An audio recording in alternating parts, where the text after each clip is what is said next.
If your Chime refund is pending for an extended period, these are the immediate steps that you can do. Wait for the standard processing time. The processing timeline starts when the merchant initiates the refund, not when you return the item. Chime cannot intervene or speed up this process.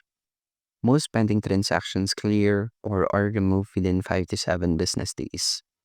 And then certain merchants like hotels or car rental companies may place initial authorization holds that can take longer, sometimes up to 30 days to fall off. You can also contact the merchant. The merchant is the only party that can cancel or adjust a pending charge if the refund is taking longer than expected. You should confirm that they initiated the refund and ask for details about the processing timeline and a reference number. You can also contact Chime member services. The easiest way to reach a representative is through their app, or you can call their member services.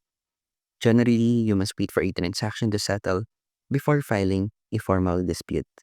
As claims made while a transaction is pending are typically not processed. That's how you can fix if your Chime refund pending is too long.